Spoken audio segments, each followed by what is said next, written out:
राधे राधे दोस्तों, आप सभी का मेरे श्री हरि स्टोरी चैनल में बहुत बहुत स्वागत है। तो हम आज लेकर आए हैं पुरुषोत्तम मास महात्म्य का 10वां अध्याय। हमने कल सुना था 9वां अध्याय, जिसमें श्री कृष्ण को क्रोधी मुनि दुर्वासा ऋषि ने शाप दिया था और वो रुक्मिणी माँ के लिए तरस गए थे। तो आज हम 10वें अध्याय में सुनेंगे। दुर्वासा का उल्लंघन कर ऋषि कन्या मतलब कि जो द्रौपदी हैं उनके लिए कन्या बोला गया है। शिव की उन्होंने कैसे आराधना की उसके बारे में। तो चलिए हम अपना 10वां अध्याय बिना देरी करे शुरू करते हैं। और मेरी आपसे विनती है कि आप लास्ट तक ज़रूर देखें। मैंने ज़्यादा बड़ी वीडियो बनाई नहीं है। नारद मुनि बोले, तो हमारा महात्म्य इस प्रकार है। नारद मुनि बोले, हे तपोनिधि, उन महाक्रोध एवं परम तपस्वी मुनि ने उस ब्राह्मण कन्या से क्या कहा, वह सब मुझे सुनाइए। सूत जी ने कहा, इस प्रकार नारद जी के वचन सुनकर श्री नारायण जी ने बताया कि दुर्वासा ऋषि के वे गुप्त वचन सर्वलोक हितकारी हैं।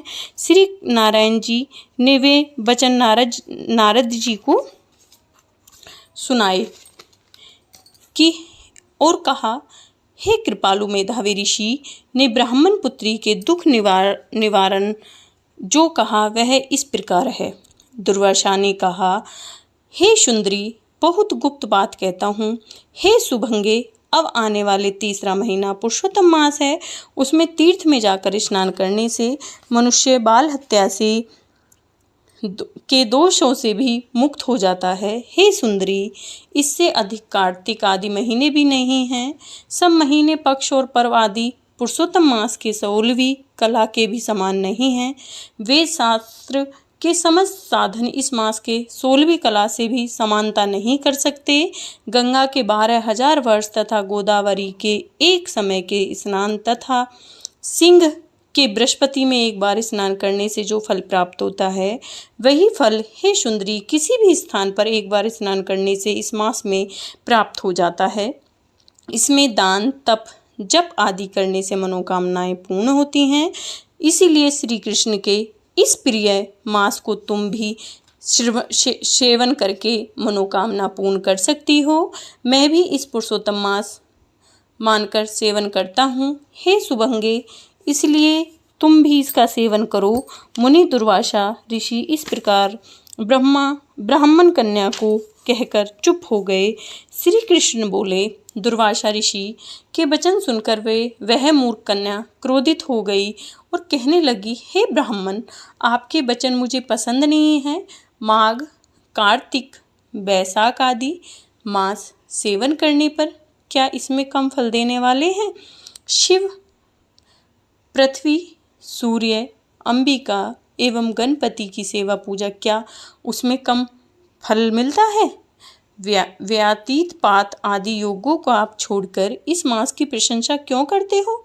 यह मास तो सब कर्मों में निंदित मलमास है। इसको तो सभी महीने इसकी निंदा करते हैं। आपको लज्जा आनी चाहिए। इसका नाम भी मलमास है। सूर्य की क्रांति इसमें होने से इसे श्राप श्रेष्ठ कैसे कह सकते हो?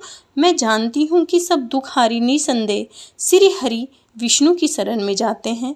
ब्राह्मण पुत्री के वचन सुनकर दुर्वासा की आंखें क्रोध से लाल हो गईं, किंतु मित्र कन्या होने के कारण, क्योंकि वो दुर्वासा ऋषि के मित्र थे, द्रौपदी के पिता, तो उस मित्र कन्या होने के कारण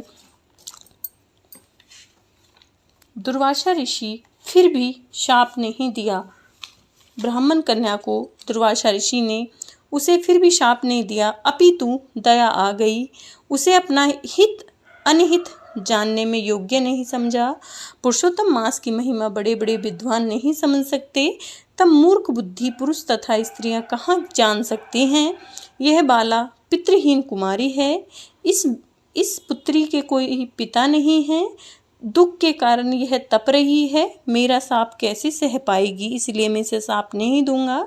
इस प्रकार विचार कर क्रोध दूर करके मुनि ऋषि दुर्वासा ऋषि बोले, हे बाला, हे बेटी, हे पुत्री, तू मेरे मित्र की बेटी है, इसलिए मैं तुझ पर क्रोध नहीं कर रहा। तुम जैसा चाहो वैसा करो और मैं जो तुम्हारा भविष्य कहता हूँ वह तुम ध्यानपूर्वक सुनो।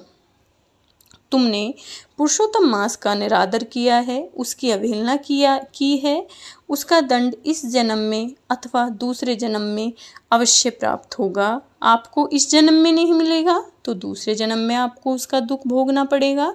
मैं तो बद्री का श्रम जा रहा हूँ, तुम्हारा कल्याण हो, मेरा समय नष्ट न हो। होनार सुबह शुभ को कौन मिटा सकता है, जो होने वाला है उसको कोई नहीं मिटा सकता बिना विधाता की मर्जी के। श्री कृष्ण बोले। इतना कहकर दुर्वासा मुनि वहाँ से उसी समय चले गए और वह कन्या मतलब द्रौपदी पुरुषोत्तम मास के बुराई करने के कारण तेजहीन हो गई, उसका तेज छिन गया। तब बहुत देर तक कन्या ने सोच विचार कर शीघ्र प्रसन्न होने वाली पार्वती माता और उनके पति शिव का पूजन करना आरंभ कर दिया। वो शिव पार्वती की पूजा में इतनी विलीन हो गई कि उसे अपने शरीर की भी सुध बुध नहीं रही। वह यह निश्चय करके मेधावी की पुत्री ने उग्र तपस्या करने का विचार किया। सूत जी बोले।